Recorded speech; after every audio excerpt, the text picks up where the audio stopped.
বক্ষব্যাধির এক বোন আন্দোলন করতে এসে এবং মানববন্ধনে অংশগ্রহণ করে উনি অসুস্থ হয়ে পড়ছেন। অবিলম্বে ঠিকাদারকে বলতে চাই, ওনার একটু নেন না, কি আছেন আপনার দুজন হাসপাতালে নিয়ে যান, ওনার একটু হাসপাতালে নিয়ে যান, আপনি একটু নিয়ে যান, অসুস্থ হচ্ছে। জান্নাত আপুর একটু নিয়ে যান, দাঁড়ায় থাকেন, আপনারা একটু নিয়ে যান কষ্ট করে, পেশাটা মাপান,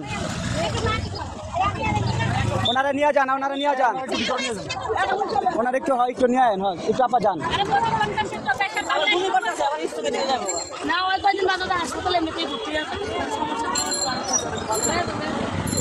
যে প্রিয় আউটসোর্সিং ভাইয়ের, আমাদের এই জাতীয় বক্ষব্যাধি ইনস্টিটিউটের এক বোন এই মানববন্ধনে এসে অসুস্থ হয়ে পড়ছেন, ওনার জন্য সবাই দোয়া করবেন। এবং আমরা যারা এই বক্ষব্যাধির আশেপাশে যারা আউটসোর্সিং কর্মচারীরা আছি, এবং এই যে বোন অজরে আধা ঘন্টা 1 ঘন্টা যাবৎ এই কান্নাকাটি করতেছে, আপনারা সবাই দেখতে পাচ্ছেন। এবং আপনারা যারা এই আশেপাশে প্রতিষ্ঠানগুলোতে আছেন এবং তারা একটু দ্রুত এখানে আসেন এবং তাদেরকে পাশে একটু দাঁড়ান। এবং আমাদের সাথে প্রশাসনের সাথে কথা হচ্ছে, ওনারাও এই হাসপাতালের প্রশাসনের সাথে কথা বলার জন্য তারাও ভিতরে যাচ্ছে। তো এবং আমাদের মন্ত্রণালয় সচিব সাহেবের কাছে এই বিষয়টা নিয়ে আমাদের অ্যাডভোকেট ইসমাইল সাহেব উনি ওইটা নিয়ে আলোচনা চলতেছে। তো এই যে আমাদের হাসপাতাল নিয়ে যাচ্ছে আমাদের জান্নাত আপুকে, উনি এই আন্দোলনে এই গরমে অসুস্থ হয়ে পড়ছে। আপনি করেন, ওনারা নিয়ে জানতো আপা।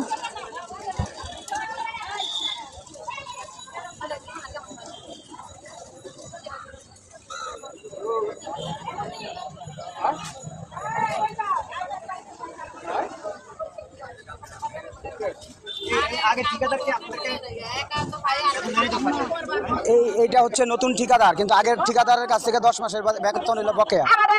এই ঠিকাদারের কাছে, কোন ঠিকাদারের কাছে?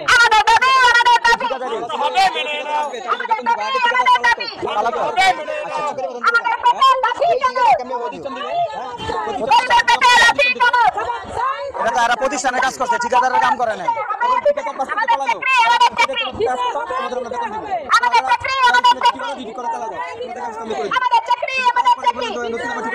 যখন নিয়োগ দেয় কারণ উল্টা 1.5 লাখ টাকা দাবি করে, বেতন তো দিব তোর কথা, উল্টা 1.5 লাখ টাকা দাবি করে, তাহলে কাজ লাগি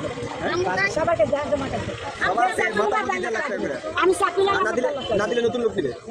ও ঠিকাদারে আমাদের থেকে 1.5 লাখ টাকা দিচ্ছে, এমনকি নেওয়া হয়েছে, আজকে ইন্টারভিউ দিতেও আছে, এরকম পর্যায়ে লোক নিয়ে 10 মাস বেতন বন্ধ, আমি কি টাকা দিতে পারবো? এরকম কোনো ইয়ে আছে? তাহলে আমি কেন হারে টাকাটা দিতে?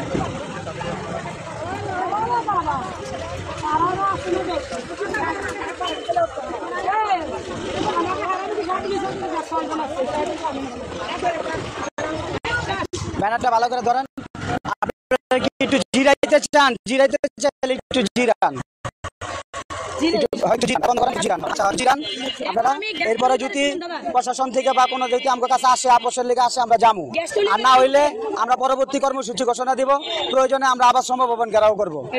তো আপনারা একটু তাহলে একটু রিল্যাক্স হন। আমাদের একজন অসুস্থ হয়েছে, ওনার একটু আমরা খোঁজ খবর নেই। হ্যাঁ, জান্নাত আপু অসুস্থ হয়েছে, একটু আপনার দেন তো জান্নাত আপু কি হয়েছে? ইমার্জেন্সিতে নিচ্ছে।